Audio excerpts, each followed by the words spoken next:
À l'heure où des candidats en vue peinaient à trouver leurs 500 parrainages pour participer à la présidentielle, lui n'a semble-t-il eu aucun mal. Une surprise? Non, répondent les soutiens de François Asselineau, chef de file de l'UPR.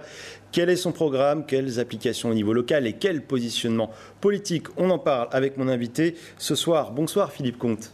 Bonsoir Monsieur Clavel. Alors vous êtes chef d'entreprise et candidat à l'UPR sur la première circonscription, celle de Tours. François Asselineau déclarait hier sur Europe 1, à l'heure où la région Centre-Val de Loire inaugurait un nouveau bureau à Bruxelles, que l'Europe, en gros, et ses politiques, c'est une forme de dictature. Est-ce que les mots ne sont pas un peu trop forts ? Non, je dirais même que c'est une forme de tyrannie. En effet, quand vous avez, par exemple, sur la question des OGM, je prends un simple exemple qui parlera à tout le monde. La France, et avec elle, Madame Royal, Madame Touraine, etc., avait dit jamais il n'y aura d'OGM, le maïs OGM, Monsanto en France. Et résultat des courses, eh bien, malgré l'opposition de la France, le maïs OGM est aujourd'hui autorisé en France parce que l'Union européenne l'a imposé malgré donc la volonté française. L'Europe, ce sont aussi des fonds, je le disais, hein, la région a ouvert un bureau près de Bruxelles. À côté de Bruxelles, l'Europe, c'est 630 millions d'euros pour la région Centre-Val de Loire chaque année. La France donne 23 milliards d'euros à l'Union européenne et on récupère 14. Il y a 9 milliards de delta que nous perdons chaque année. Bien entendu que si la France sortait de l'Union européenne, il y aurait plus d'argent pour la région centre et aussi pour l'ensemble des communes, puisque la dotation globale de fonctionnement des communes a baissé. Et cela est une des conséquences de la politique européenne, puisque cela est marqué dans les grandes orientations de politique économique, les fameuses GOPE. Sortie de l'Union européenne, retour au franc, hein, ça c'est aussi dans le programme de François Asselineau. Ce retour au franc, on entend énormément de chefs d'entreprise exprimer leurs craintes par rapport à ça. Alors, tout d'abord, la seule manière de pouvoir sortir de l'euro, c'est sortir de l'Union européenne. Il n'y a pas de possibilité juridique de sortir de l'euro sans sortir de l'Union européenne. Donc, les autres candidats qui disent sortir de l'euro sans vouloir sortir de l'Union européenne, c'est-à-dire M. Dupont-Aignan, Mme Le Pen, M. Mélenchon, etc., eh bien, tout simplement, juridiquement, ils se trompent ou ils mentent.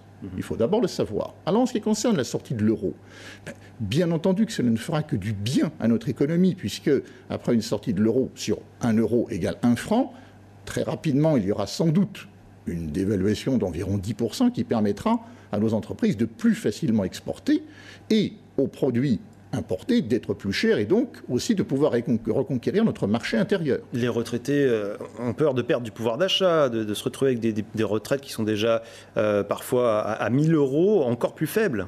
Bien, si ces retraités veulent acheter une voiture allemande, une BMW, une Mercedes, ce qui ne sera sans doute pas le cas des retraités modestes dont vous parlez, eh bien en effet cette voiture allemande coûtera plus cher. Par contre, s'il s'agit d'une voiture française, elle ne baissera. Elle ne montera pas, elle ne baissera pas de prix, elle sera toujours au même prix. Alors vous rejetez l'étiquette que vous accolent certains de vos concurrents, voire ennemis, celle d'un parti d'extrême droite. Où est-ce que vous vous positionnez aujourd'hui, justement? Vous êtes souverainiste?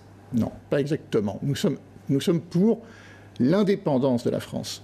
Jean Moulin était-il de gauche ou de droite? Était-il d'extrême droite? Non.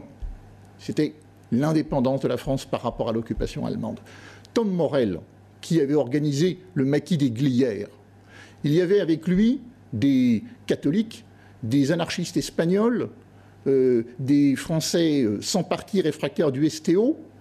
Il a réussi à fédérer tous ceux qui refusaient la perte de l'indépendance de notre pays dans la résistance. C'est ça l'UPR. L'UPR, c'est l'esprit des Glières. C'est-à-dire absolument pas l'extrême droite. Au contraire, vous n'avez rien à voir avec Marine Le Pen.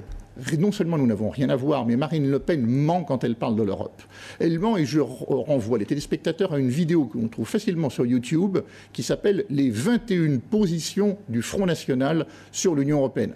On y voit Marine Le Pen et M. Alliot et M. Philippot. Alors je vous rassure, ce ne sont pas les 21 positions du Kama Sutra, ce sont les 21 positions différentes sur l'Union européenne. Ce qui prouve que le Front National raconte tout et n'importe quoi sur cette question. Vous prenez également la sortie de l'OTAN. Quels sont aussi les autres points de ce souverainisme, en tout cas de cette indépendance que vous prenez? Bien, nous ne voulons pas être entraînés dans des guerres qui ne sont pas les nôtres.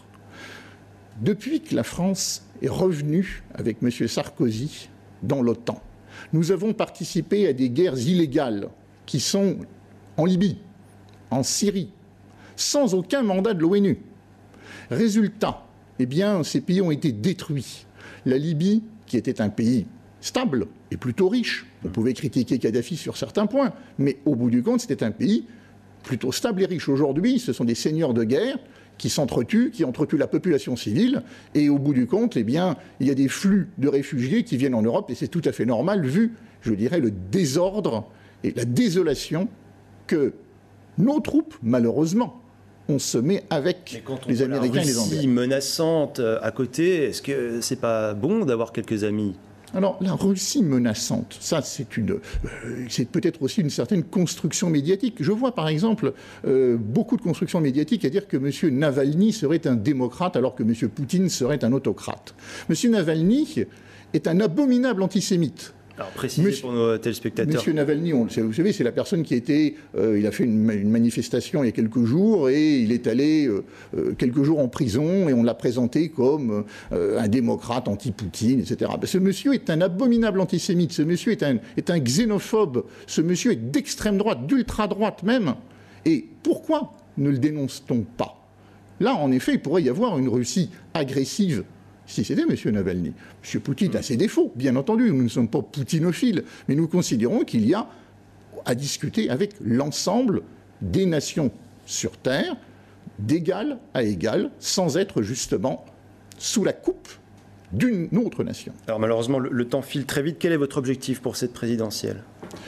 Notre objectif, c'est de pouvoir récupérer l'indépendance du pays. L'indépendance du pays, c'est 4 choses. En termes de... C'est 4 choses, c'est très important car c'est ça l'élection présidentielle. C'est pouvoir faire nos lois, battre monnaie, décider de la paix et de la guerre et rendre justice. Pour l'instant, aucune de ces 4 choses n'est actuellement dans les mains du peuple français. Il faut lui rendre. Merci Philippe Comte d'être venu sur notre plateau. Merci beaucoup, M. Clavel. C'est la fin de ce journal. Merci à vous de l'avoir suivi. Passez un excellent week-end. À lundi.